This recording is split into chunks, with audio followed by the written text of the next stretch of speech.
பாடி piece வந்து ரெண்டாக மடிச்சிருக்கிறோம். இந்த பீஸ் ரெண்டாக மடிச்சிருக்கோம் அப்படின்னா நம்ம வந்து கீழே ஃப்ரீல் வைக்கிற பீஸ் வந்து நாலு பங்கு மடிக்கணும். 4 மடங்கு மடிச்சிருக்கிறேன். ஃப்ரீல் வச்சலாம் ஸ்டிச் பண்ணிடலாம். ஃப்ராக்கோடைய பாடி ஃபுல்லாக ரெடி ஆயிடுச்சு. இந்த பாடி ரெண்டு சமமாக மடிச்சிட்டு இதில் ஒரு கட்டிங் போட்டு மார்க்கர் போட்டுக்கிறோம். ப்ளீட் வைக்கிற பீஸ் எடுத்து ரெண்டாக மடிச்சிட்டு இதில் ஒரு கட்டிங் போட்டு வீ போட்டுக்கணும். இப்போ ப்ளீட் எப்படி வைக்கிறது பார்க்கலாம் பாருங்கள். நம்ம தனியாக ப்ளீட் வைக்க தேவையில்லை. இதிலே அட்டாச் பண்ணிவிட்டு இதுக்கு நேராக பேக் சைடு எடுத்து போட்டு இதில் ஒரு பின் போட்டுக்கலாம்.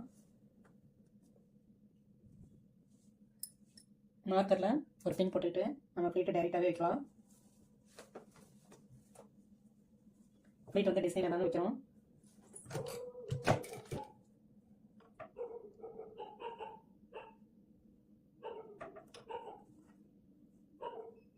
ஆப்போசிட் அந்த சைடு ஒரு ப்ளீட் இந்த சைடு ஒரு ப்ளீட் ஆப்போசிட்ல தான் வைக்கிறோம்.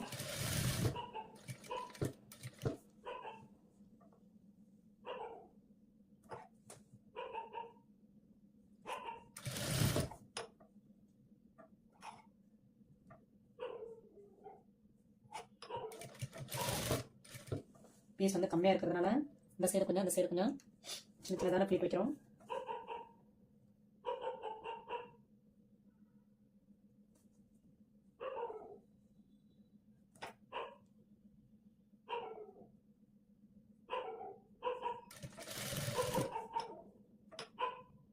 சென்டர் வந்து கரெக்டாக இருப்பாங்க.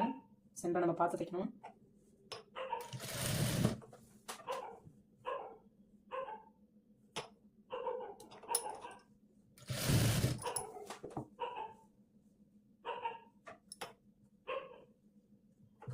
நம்ம ஏன் இதிலே வச்சு தைக்கிறோம் அப்படின்னா துணி வந்து மின்னம் போகாமல் பத்தாமல் இருந்தால் கூட இதில் அட்ஜஸ்ட் பண்ணி தைக்கலாம். இந்த லாஸ்ட் வந்துருச்சு. மீதி உள்ள துணி வந்து நம்ம இதுவரையும் தையல் ஓட்ட போகிறோம். 2 இன்ச் அளவு விட்டு அந்த 2 இன்ச்சுக்கு முன்னாடி வந்துட்டு இந்த ப்ளீட் வச்சிடலாம்.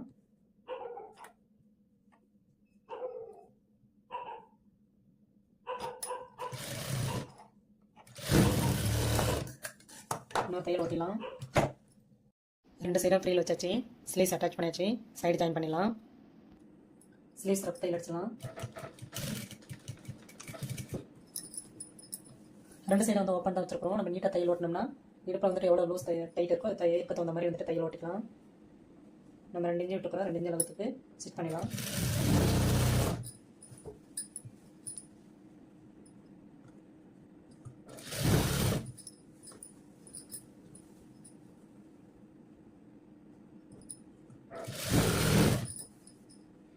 இந்த சைடு உங்களுக்கு இடுப்பு எவ்வளோ நீங்கள் அகலம் விட்டுருக்கீங்களோ அதுக்கு தகுந்த மாதிரி தையல் 2 இன்ச்சு தான் நம்ம விட்டுருக்கோம். அதுக்கு தகுந்த மாதிரி தையல் ஓட்டிட்டு கிராஸாக ஓட்டிடலாம்.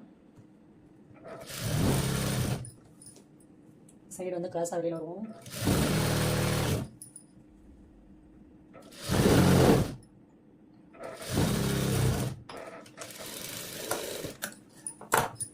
பக்கத்தில் 2 தையல் ஓட்டிடலாம். ஒரு சைடுக்கு 3 தையல் ஓட்டியிருக்கிறோம். தையல் ஓட்டியோடு வந்துட்டு இந்த தையல் வந்து ஜாயின் பண்ணி விட்டுலாம். 2 சைடும் ஓட்டிடலாம். 2 சைடும் தையல் ஓட்டியாச்சு. கீழே வந்து எல்லாத்தையுமே ஒரு சுற்றி ஓரம் அடிச்சிடலாம். இது வந்து சாதா கட்டிங் அதனால தையல் ஓட்டுறோம். அம்பர்லா கட்டிங் இருந்தாக்கா நம்ம சிக்ஸர் போட்டுக்கலாம்.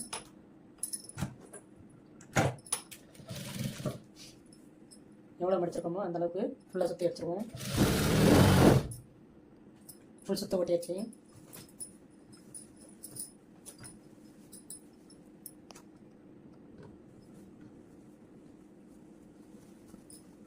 இந்த பிள்ளைங்க பார்த்தீங்கன்னா ஜீன்ஸ் பேண்ட்டு பட்டிலா பேண்ட்டுக்கு எந்த பேண்ட்டு வேணாலும் போட்டுக்கலாம்.